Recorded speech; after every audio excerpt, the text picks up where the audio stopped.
Is yan yung mga Rhode Island natin. Ayan o. Yan. Lahat yan ay napisa gamit lamang ang egg incubator. Ayan yung isa o. Si Whitey kag si Blackie. Si Brownie. Yan. Ayan, tingnan nyo. Baka ito busy sila. Ayan. O, yun pa yung isa o. Yan naman mga native yan. Mga native.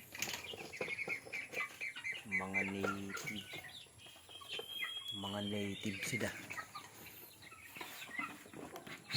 Buksan natin. Ito. Yan, mga native yan oh. Yan, mga native. Busy sila guys. Busy sila na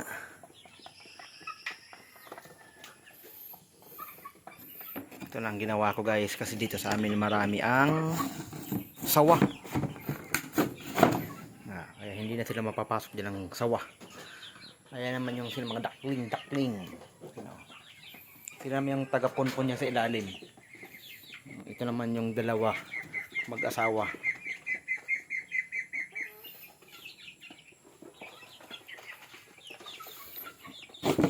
Buksan natin. Ayan sila oh. Rhode Island. Guys, babae ba yan lalaki?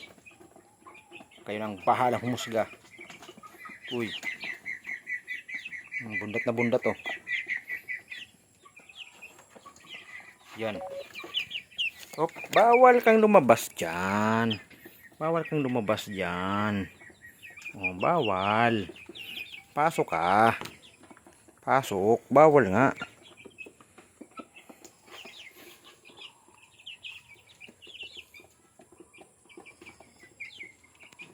Sanang lumabas. So, kumain ng damo. Bakit ka malungkot? May kasama ka naman. Lalaki. Kasi lalaki. Siguro nag-aaway sila.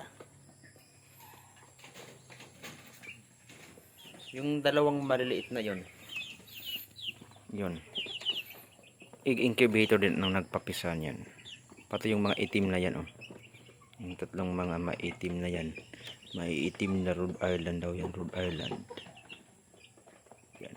Incubator lang ang kopisa niyan.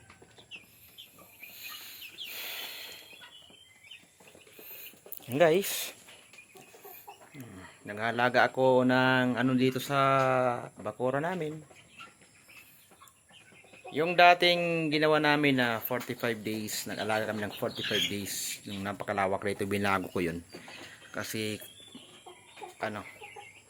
marami ang namamatay doon kasi pinapasok pala ng sawa, hindi namin alam. So kaya ang ginawa namin ganyan na lang, nakakulong talaga, secured na secured, diba?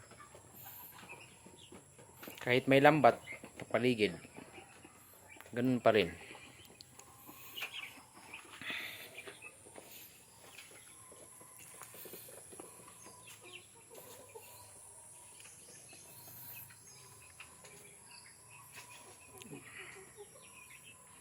Ayun yung tatlong mangingitlog.